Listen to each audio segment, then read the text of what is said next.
allez bien. On se retrouve aujourd'hui pour une nouvelle vidéo YouTube.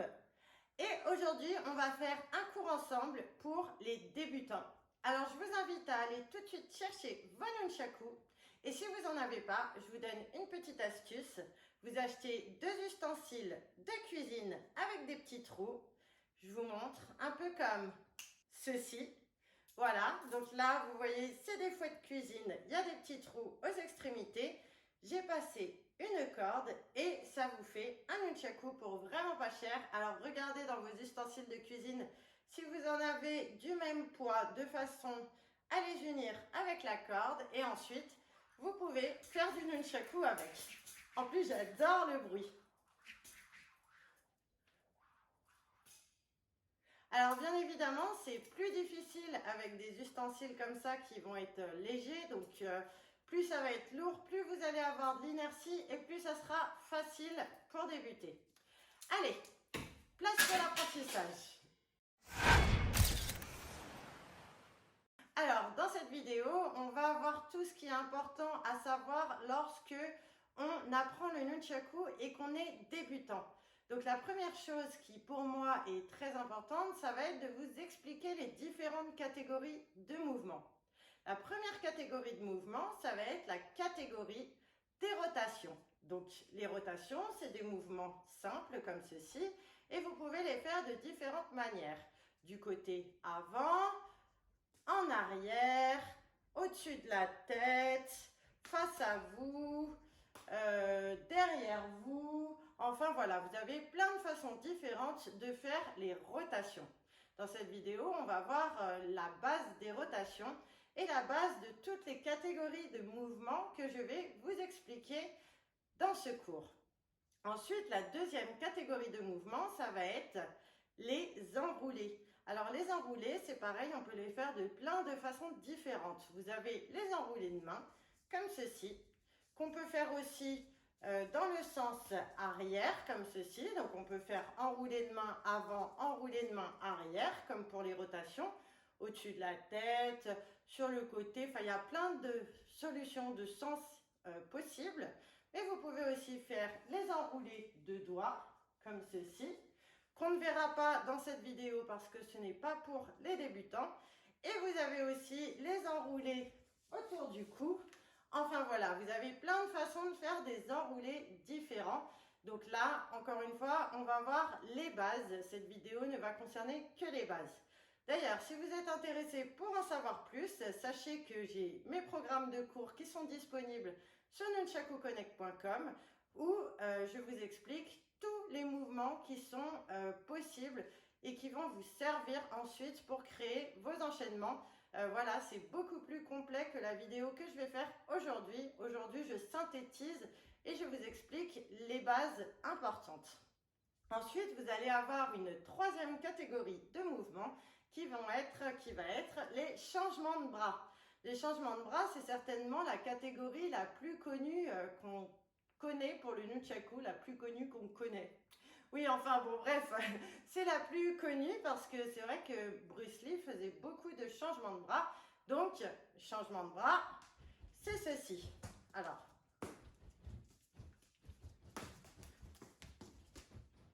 voilà, donc vous pouvez faire les changements de bras avec des rotations, sans rotation, autour du cou, au niveau des bras. Enfin, il y a plein de façons différentes, encore une fois.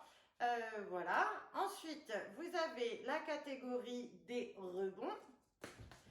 La catégorie des rebonds, c'est une catégorie qui est assez simple en fait et qui va vous permettre d'ajouter du style et de la rythmique à vos démonstrations de nunchaku. Donc, c'est plutôt intéressant. Voilà. Vous avez la catégorie des blocages. Voilà, il y a différentes façons de faire des blocages. Vous avez également la catégorie des aériales. Donc, comme son nom l'indique, les aériales, c'est des lancers où on les envoie dans les airs. Hein, voilà. Donc, pareil, on peut le faire... oups. Excusez-moi. Donc, je disais que pareil, on peut le faire de différentes manières, devant, derrière, sur le côté. Enfin, vous avez plein de manières différentes pour faire des aériales. Et dans cette leçon, on va avoir des petites bases. Voilà. Vous avez une autre catégorie de mouvements qui va être la catégorie des mouvements de contact. Alors, qu'est-ce que ça va être? Ça va être des mouvements qui vont être en contact avec votre corps, qui vont passer près de votre corps. Par exemple, ce mouvement ou encore ce mouvement. Vous voyez, ceux-ci sont des mouvements qui vont rentrer dans la catégorie des contacts. Ensuite, vous allez avoir une autre catégorie que je trouve très intéressante pour travailler votre maturité du cerveau. Ça va être les mouvements de réflexe. Donc, les mouvements de réflexe, comme son nom l'indique, ça va être des mouvements qui vont travailler vos réflexes. Des mouvements que je trouve du coup assez intéressants. Bon, vous voyez, pour finir, j'ai complété avec un enroulé de poignet. Voilà, et la dernière catégorie qui est vraiment importante, parce que si vous ne la travaillez pas, vous allez rester toujours au même endroit et ça serait dommage quand on a un grand espace et qu'on ne bouge pas, c'est un peu dommage. Donc, vous avez la catégorie des déplacements, comme ceci. Voilà, qui est une catégorie, à mon sens, qu'il ne faut pas négliger parce que ça va donner du mouvement à vos démonstrations. Alors, dans cette vidéo, on va voir les bases de quelques catégories de ces mouvements. Vous êtes prêts? Vous avez vos nunchakus en main? Alors, c'est parti, on y va. On commence d'abord pour les rotations. Donc, comme je vous expliquais, les rotations, rotations de poignet, on peut les faire dans différents sens. Il y a une chose qui est importante à savoir et que je vais vous donner ma petite astuce dans cette vidéo YouTube, c'est que pour moi, je pars du principe que lorsqu'on manipule un nunchaku, on peut s'aider en se concentrant sur son pouce. Voilà, car pour moi, en fait, le pouce est comme le conducteur du nunchaku. C'est-à-dire que j'ai remarqué que lorsqu'on va pratiquer, le mouvement de pouce va orienter notre poignet. Donc, lorsqu'on a une difficulté, se concentrer sur son pouce peut beaucoup nous aider à réaliser le mouvement. En plus de cette astuce du pouce, il y a quelque chose qui est important à savoir, c'est de différencier la rotation avant de la rotation arrière. Ce qui va différencier le sens de la rotation, c'est déjà la façon dont vous allez partir et surtout le sens de la rotation, c'est-à-dire, je m'explique. Si vous faites une rotation qui va tourner du côté intérieur à vous-même, c'est-à-dire que là, vous voyez, lorsque je fais mon cercle, la branche qui est libre va venir vers moi, donc dans mon sens intérieur. Donc, lorsque je vais basculer ensuite mon pouce d'un côté et de l'autre, la rotation va s'effectuer dans le sens avant. Par contre, si je fais un cercle avec une rotation qui va s'effectuer dans le sens extérieur, comme ceci, lorsque je vais basculer mon pouce d'un côté et de l'autre, la rotation va s'effectuer dans le sens arrière. Alors, pour réaliser ce mouvement, ce n'est pas la peine d'avoir le bras qui va partir dans tous les sens.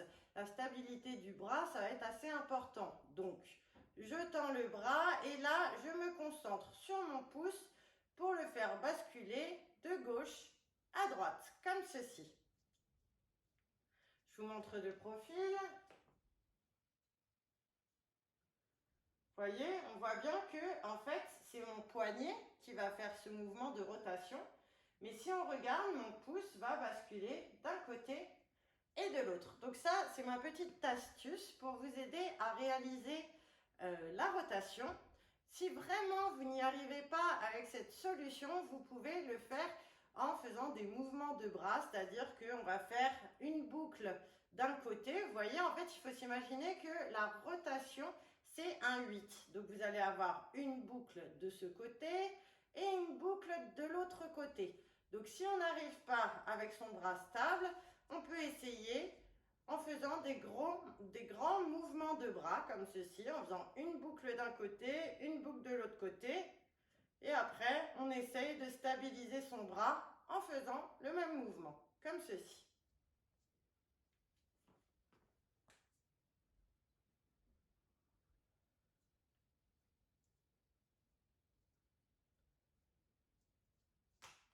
Voilà. Donc, récapitulons. Lorsque vous voulez faire une rotation avant, vous allez toujours partir de l'épaule. Donc, je pars de l'épaule et je viens faire ma rotation avant. Je peux la faire face à moi comme ceci, mais je peux aussi la faire de côté. Je peux la faire derrière moi, au-dessus de la tête. J'ai différentes façons de faire les rotations avant. Par contre, lorsque je veux faire une rotation arrière, je vais partir du triceps. Donc, je pars du triceps et je fais ma rotation du côté extérieur, puis je viens basculer mon pouce d'un côté et de l'autre, ce qui va me donner ma rotation arrière. Donc, départ à l'épaule, rotation avant, rebond triceps, rotation arrière. Voilà un petit exercice qui peut vous permettre en fait de passer d'une rotation avant à une rotation arrière. Départ épaule, rotation avant, rebond triceps, ou vous pouvez marquer un temps d'arrêt et là vous vous concentrez, départ triceps, rotation extérieure, je bascule mon pouce d'un côté et de l'autre et je fais ma rotation arrière. Rotation avant, rotation arrière, rotation avant, rotation arrière. Enfin bref, comme je vous disais, le point, la façon dont vous allez partir va aussi déterminer le sens de votre rotation. Allez, c'est parti pour le mouvement numéro 2, catégorie des enroulés. Alors, on va voir ensemble les enroulés de main. On va prendre son nunchaku près de la corde, comme ceci, en veillant à ce que la branche qui soit libre soit du côté intérieur à soi-même. Voyez, pas comme ceci, comme ceci. La branche est du côté intérieur à moi-même. Voilà. Ensuite, ce que je vais faire, c'est que je vais faire une impulsion vers le haut et je vais ouvrir ma main. Donc, quand je vais faire l'impulsion vers le haut, le nunchaku va venir comme ça, je vais ouvrir ma main, la branche va tourner autour de ma main et je vais ensuite refermer ma main pour attraper l'autre branche, ce qui va me faire arriver pouce vers le haut. Donc, lorsque je vais débuter, je vais être pouce vers le bas, vous voyez ? La branche côté intérieur, mon nunchaku, je le prends comme ceci, je suis pouce vers le bas, je fais une impulsion vers le haut, j'ouvre ma main et je rattrape l'autre branche qui me fait arriver pouce vers le haut, comme ceci. Ça, c'est la première étape du mouvement. On recommence, je prends mon nunchaku, impulsion vers le haut, j'ouvre ma main et je rattrape l'autre bâton et j'arrive pouce vers le haut. Alors pourquoi je vous ai montré les rotations juste avant, c'est parce que en fait il est important de avoir un apprentissage qui va se dérouler par étapes. Parce que pour faire l'enroulé de main, c'est mieux si vous savez faire une rotation avant. Pourquoi? Parce que quand j'arrive après ma première étape de l'enroulé de main, comme ceci, en fait, ce qui va se passer, c'est que je vais venir faire une rotation avant. On va décomposer le mouvement de façon à vous aider à l'apprendre. Donc, la branche tourne, vient vers moi et je fais ma rotation. Ensuite, dès que la branche qui est libre va se trouver derrière moi, comme ça, je vais à nouveau ouvrir ma main. Elle est derrière, j'ouvre ma main à nouveau et ça va me faire revenir dans la position de départ, donc pouce vers le bas. Vous avez compris? Alors, on recommence. Je prends mon nunchaku comme ceci, pouce vers le bas, la branche est du côté intérieur, impulsion vers le haut. J'ouvre ma main et j'arrive pouce vers le haut. Je place ma main sur le côté et je viens faire une rotation avant. Donc, la branche tourne du côté intérieur à moi-même. Et dès que la branche qui est libre se trouve derrière moi, j'ouvre à nouveau ma main, ce qui me fait arriver dans la position de départ. Voilà. Alors, quand vous êtes à l'aise avec ces 3 étapes, ensuite, l'exercice va consister à réussir à l'enchaîner, comme ceci. 1, 2. Voyez, le mouvement est en 2 étapes. Moi, je voulais décomposer en 3 étapes pour vous aider. Donc, premier enroulé, deuxième enroulé. Vous voyez, entre ces 2 enroulés, je n'ai plus fait de rotation avant. La rotation avant a vraiment pour but de vous faire comprendre le mouvement et de vous aider à y arriver étape par étape. Alors, entraînez-vous et lorsque vous êtes à l'aise, vous pourrez l'enchaîner comme ceci. Alors, cet enroulé de main, on peut le faire donc sur le côté, mais vous pouvez aussi le faire face à vous, comme ceci. Qu'est-ce qui va changer au niveau de la direction? C'est juste la position de votre bras. Mon bras est sur le côté, mon enroulé va être sur le côté. Mon bras est devant moi, mon enroulé va être devant moi. C'est le même principe que la rotation. Voilà pour les enroulés de main. Si vous voulez le programme plus complet, rendez-vous sur nunchakuconnect.com et là, on continue avec les changements de bras. Alors, les changements de bras, il y en a plusieurs qui sont possibles.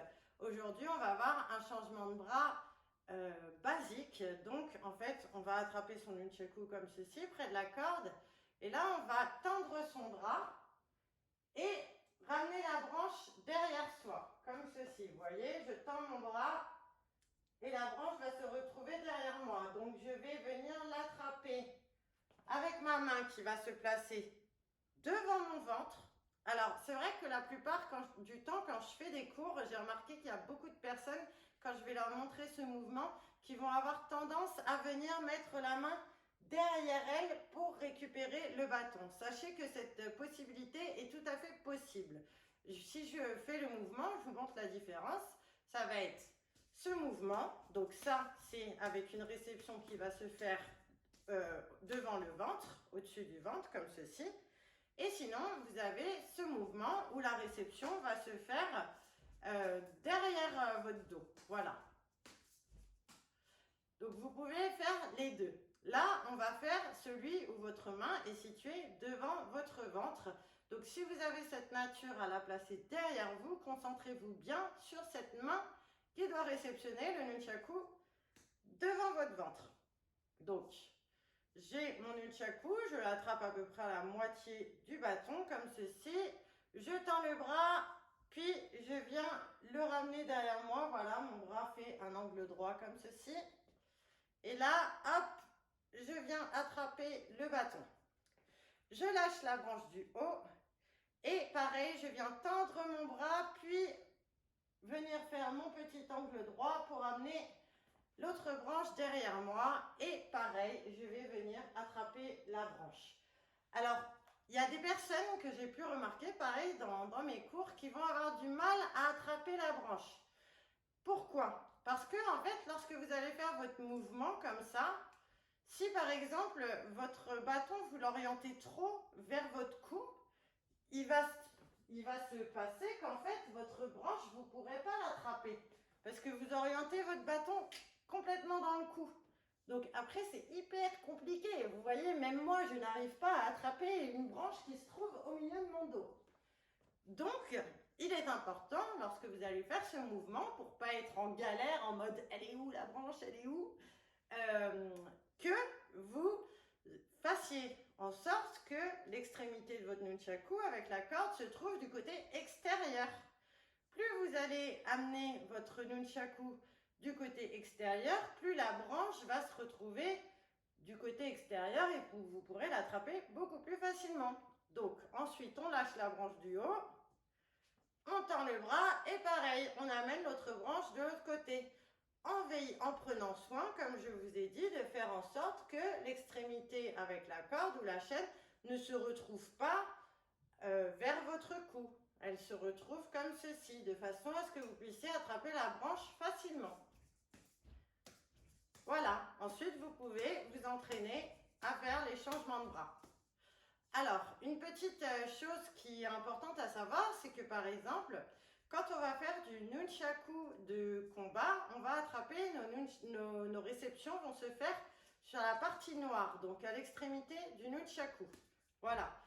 Alors qu'en freestyle, on va avoir des prises qui vont être plus serrées, c'est-à-dire qu'on va avoir tendance à attraper notre nunchaku plus près de la corde. Donc, je vous invite à faire, c'est de travailler les deux. De travailler en prise serrée, façon freestyle, et de travailler en prise large, façon combat. Voilà. C'est toujours bien d'avoir une certaine diversité et de connaître les mouvements dans leur intégralité, des possibilités que vous pouvez faire avec. Voilà pour les changements de bras. On ne va pas en voir plus dans cette vidéo parce que sinon le cours serait mais bien trop long. Si vous voulez tout le reste des mouvements, allez donc sur mon programme nunchakuconnect.com où vous pouvez avoir l'ensemble des mouvements pour un prix qui est de 24,90 € ou je ne sais plus exactement combien si vous utilisez le code promo NC20FT. Voilà. On va continuer ce cours en parlant des rebonds. Alors voilà, les rebonds, c'est des mouvements que j'aime bien parce qu'en fait, ils permettent d'apporter du style et de la rythmique à vos mouvements, à vos démonstrations de nunchaku. En plus, je trouve que c'est des mouvements qui sont hyper simples en fait à réaliser. Donc aujourd'hui, je vais vous montrer les rebonds vraiment de base. Voilà. Donc, on va partir de l'épaule et on va venir faire des rebonds en 3 temps, donc en ayant déjà un rebond sur la hanche opposée. Donc, je positionne mon nunchaku sur l'épaule de la main qui tient le nunchaku. Voilà.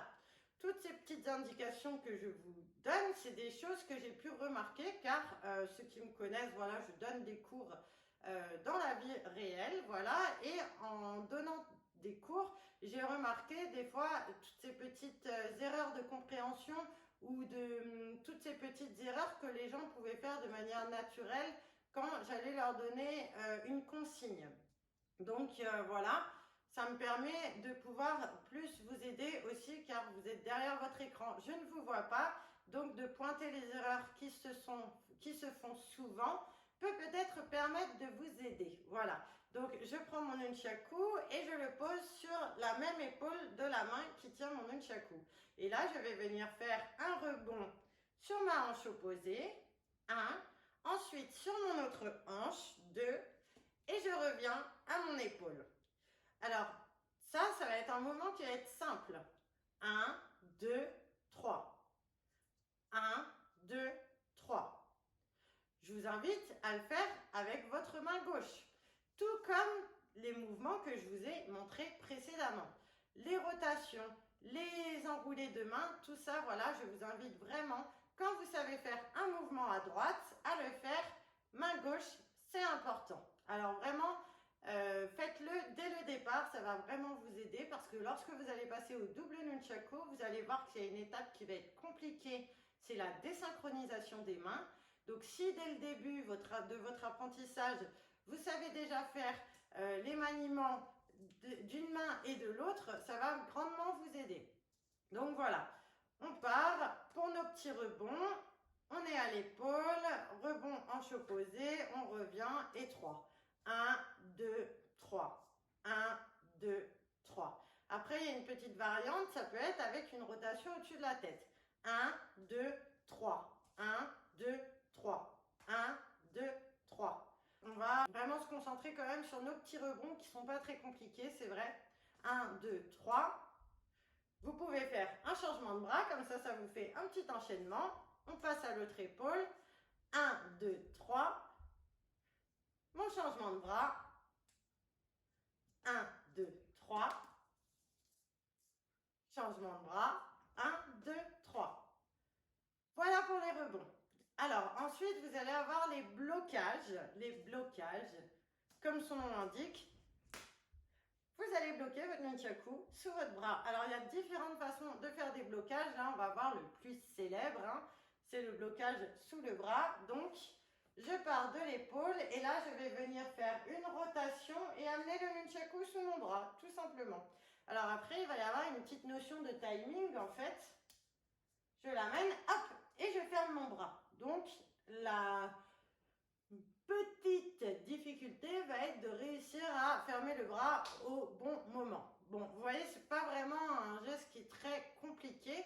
Amusez-vous à le faire du côté où vous êtes le moins à l'aise également. Donc, vous pouvez le faire d'une manière simple comme ceci.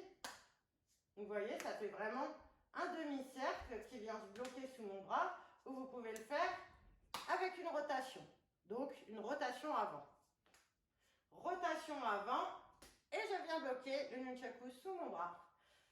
Donc voilà, ça c'était pour les blocages. Maintenant, on passe aux aériales. Vous voyez, il y a plein de choses à connaître lorsqu'on fait du nunchaku. C'est vraiment important en fait d'avoir une structure, de savoir quelles sont les classes de mouvements qu'on travaille et de savoir tous les mouvements qu'on peut retrouver dans ces catégories de mouvements. C'est vraiment quelque chose qui peut vous aider.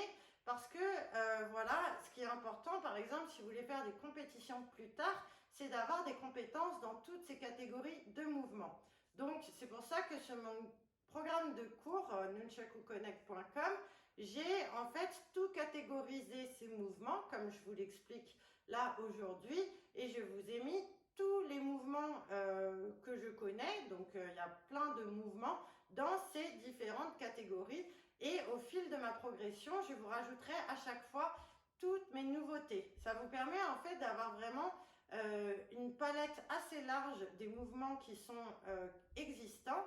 Plus vous allez en connaître, plus ça va enrichir vos démonstrations. Voilà. Donc il y en a tellement des mouvements que c'est difficile de tous vous les montrer là. C'est pour ça qu'on se concentre uniquement sur les bases. Ensuite, on va avoir la catégorie des aériales. Donc la catégorie des aériales, comme je vous disais, c'est on va faire des lancers. Donc on va travailler dans cette vidéo juste le lancer le plus simple en fait, qui va être un lancer devant soi comme ça, où on va le rattraper avec la même main qui lance et ensuite avec la main qui n'a pas lancé. Je pars de l'épaule et là je fais un demi-cercle. Et en fait, je casse mon poignet et je lance mon nunchaku. Il y a cette étape de casser son poignet qui va être très importante. Pourquoi? Parce que si je ne le casse pas, le nunchaku, il va partir sur le côté. Donc, en fait, c'est votre poignet qui va donner la direction à votre aérial, tout simplement. Donc, demi-cercle, je casse mon poignet et je rattrape le nunchaku avec la même main. Quand vous avez fait ça, vous pouvez vous entraîner à faire la même chose en l'attrapant avec l'autre main.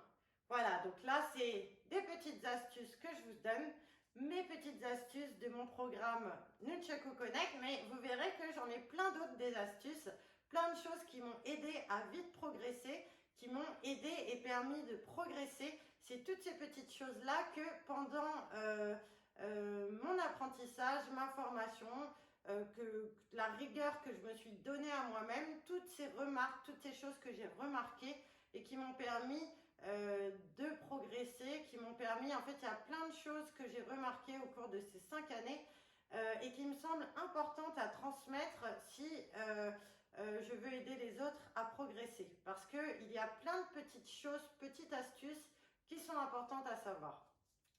Voilà pour les aériales, voilà, c'est vraiment synthétisé. Bien sûr, des aériales, il y en a énormément, il y en a plein, il y en a qui sont très techniques et tout ça. Déjà, pour le niveau débutant, ce qui va être important, c'est de gérer votre trajectoire, c'est-à-dire avoir une bonne trajectoire sur vos lancers. C'est déjà la première base, la chose qui est la plus importante à travailler. N'essayez pas de faire plein d'aériales différents si déjà vous ne savez pas faire des aériales avec une bonne trajectoire. Bien gérer ces trajectoires, c'est la base pour les aériales. Ne grillez surtout pas cette étape en cherchant à faire plein d'aériales différentes. Non, il faut déjà avoir une trajectoire qui soit nette et précise et ensuite vous pourrez apprendre d'autres aériales. Voilà, on vient déjà de voir les rotations, les enroulés, les changements de bras, les rebonds, les aériales. Je vous ai donné quelques-unes de mes petites astuces secrètes. Voilà. Alors, les autres catégories qui vont être les catégories de contact, de réflexe, les déplacements, tout ça, c'est des catégories qui sont très importantes, comme je vous disais. Mais il est aussi important, avant de travailler tout ça, pour pouvoir affiner votre niveau débutant et passer ensuite dans votre niveau intermédiaire, il est d'abord très important de connaître toutes les bases, de bien manipuler votre nunchaku avec ses mouvements de base, d'être capable d'avoir des mouvements qui ont une bonne trajectoire, et ensuite vous pourrez perfectionner votre niveau en y ajoutant ces catégories de contact, réflexes, déplacement, tout ça. Là, je vous ai parlé des différentes catégories de mouvements, je vous ai expliqué certaines catégories les plus importantes en vous donnant aussi des astuces qui sont très importantes, et il y en a plein d'autres des astuces que j'ai à vous donner. Donc je vous dis, on se retrouve sur nunchakoconnect.com. N'hésitez pas à me dire en commentaire si vous avez aimé cette vidéo, si vous l'avez trouvée utile, si elle vous a appris des choses. Voilà, je vous souhaite une bonne fin de week-end les amis, et je vous dis à très bientôt. Ciao!